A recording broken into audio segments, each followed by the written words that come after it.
नमस्कार दोस्तों, आज मैं आपको एकादशी व्रत में सुनी जाने वाली गणेश भगवान की कहानी सुनाने जा रही हूँ। प्रेम से बोलिए गणेश भगवान की जय हो, विष्णु भगवान की जय हो। एक समय की बात है, एक गांव में एक बुढ़िया माई अपने परिवार के साथ रहती थी। बुढ़िया माई विष्णु भगवान की परम भक्त थी। वह हमेशा दोनों पक्षों की एकादशियों का व्रत करती और कथा सुनती थी।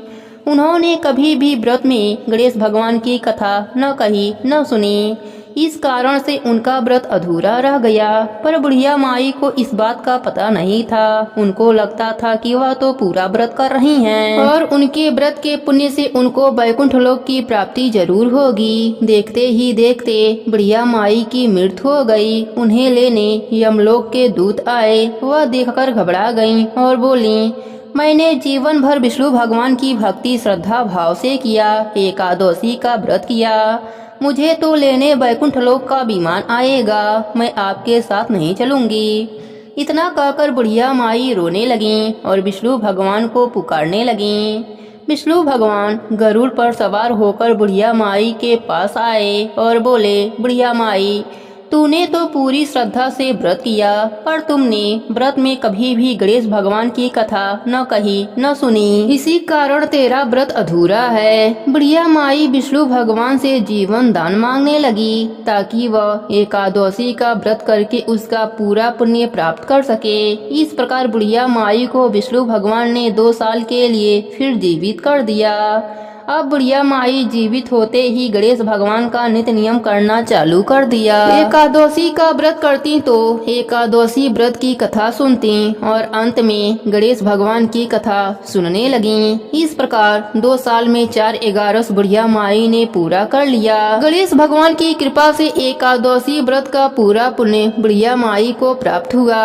बुढ़िया माई की तपस्या से गणेश भगवान प्रसन्न हुए और बुढ़िया माई के सामने प्रकट होकर बोले, बुढ़िया माई, तुमने मेरे नित्य नियम के साथ ही व्रत में श्रद्धा पूर्वक कथा सुनी है, इसलिए मैं तुम पर अत्यंत प्रसन्न हूँ। मैं तुम्हें आशीर्वाद देता हूँ कि जब तक यह पृथ्वी रहेगी तब तक तुम्हारे इस तपस्या का गुणगान लोग करते रहेंगे। साथ ही एकादशी व्रत में तुम्हारी भक्ति की इस कथा को जो भी मनुष्य प्रेम पूर्वक सुनेगा उसको व्रत का संपूर्ण फल प्राप्त होगा। गणेश भगवान बुढ़िया माई पर प्रसन्न होकर बुढ़िया माई का घर अन्य धन से भर दिया। साथ ही रिद्धि सिद्धि का वास करके अंतर ध्यान हो गए।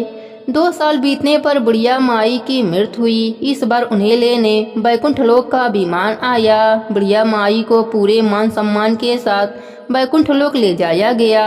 इस प्रकार गणेश भगवान की कृपा से बुढ़िया माई का घर अन्य धन से भर गया और मरने के बाद वैकुंठ लोक का सुख मिला। हे गणेश जी महाराज, जैसे आपने बुढ़िया माई पर प्रसन्न हुए, बुढ़िया माई के व्रत को पूर्ण किया, उसके घर को अन्य धन से भर दिया, वैसे ही एकादशी व्रत करने वालों को भी पूरा फल देकर उनका घर अन्य धन से भर देना। कहानी अधूरी हो तो पूरी करना, पूरी हो तो मान रखना। प्रेम से बोलिए गणेश भगवान की जय हो, विष्णु भगवान की जय हो। बहुत पुरानी बात है। एक गांव में एक मालिन रहती थी। उसके पति का स्वर्गवास हो चुका था। उसका एक 4 साल का पुत्र था। उसकी सास कठोर हृदय की स्त्री थी। वह बहू को बहुत तकलीफ देती थी। एक दिन सास बहू और पोते को घर से निकाल दिया। वह दोनों रोते हुए चलते चलते एक जंगल में पहुंच गए। वहां एक बड़े पेड़ के नीचे बैठ गए। वहां से थोड़ी दूर पर एक गणेश भगवान का मंदिर था। वहां बहुत लोग गणेश भगवान के दर्शन करने आते थे। दर्शन करके गणेश भगवान को प्रसाद चढ़ाते थे। फिर वह प्रसाद सबको बांट देते थे। इस प्रसाद से माँ बेटे का गुजारा होने लगा। दोनों माँ बेटे गणेश भगवान के पूजा पाठ में लग गए। एक दिन उन्होंने सोचा, क्यों ना हम भी जंगल से फूल लाकर बेचें। वह रोज जंगल से फूल लाकर उसकी माला बनाकर बेचने लगे। साथ में पूजा की सामग्री और प्रसाद भी बेचने लगे। इससे उनको आमदनी होने लगी। गणेश भगवान की कृपा से आमदनी बढ़ने लगी। जल्दी ही उन्होंने एक मकान और एक दुकान बना लिया। एक दिन उसी नगर की राजा की बेटी मंदिर में पूजा करने आई। मालिन के बेटे को देखकर राजकुमारी उस पर मोहित हो गई और उससे विवाह करने की सोचने लगी। उसने अपने भाभी से अपने मन की बात कही। भाभी अनुभवी थी। उसने कहा, यह तो मालिन का बेटा है और तुम एक राजा की बेटी हो। यदि तुमने उससे विवाह किया तो तुम्हारी बहुत बेइज्जती होगी। पर राजकुमारी अपने बात पर अड़ी रही। उसने कहा, मैं तो प्रतिज्ञा कर लिया है कि उसी से विवाह करूंगी। भाभी महल जाकर सारी बात राजा को बताया। राजा ने मना नहीं किया और विवाह के लिए तैयार हो गए। उन्होंने बड़े धूमधाम से बेटी का विवाह मालिन के बेटे के साथ करा दिया। मालिन ने सबसे पहले बेटे बहू को गणेश भगवान के मंदिर में ले जाकर पूजा पाठ करवाया और गणेश भगवान का आशीर्वाद दिलवाया। इसके बाद पूरे नगर में यह बात फैल गई कि गणेश भगवान की पूजा करने से सब दुख दूर हो जाता है। यह बात सुनते ही नगर के सभी लोग मंदिर में गणेश भगवान के दर्शन करने आने लगे। मालिन और उसके बेटे की बिक्री और बढ़ गई। उधर उसके सास के बुरे दिन आ गए। अन्नदाता उससे रूठ गए और वह भूखी मरने लगी। एक दिन वह रोती हुई उसी गणेश भगवान के मंदिर में आ पहुंची। वहां वह मालिन के बेटे से बोली, मैं भूखी हूँ, मुझे रोटी कपड़ा दे देना, इसके बदले मैं तुम्हारा सारा काम कर दूंगी। लड़के को दया आ गई और वह उसे काम पर रख लिया। उसने अपने दादी को नहीं पहचाना। जब मालिन घर आई तो उसने अपने सास को पहचान लिया। सास से बोली, सासू जी आप यहाँ कैसे?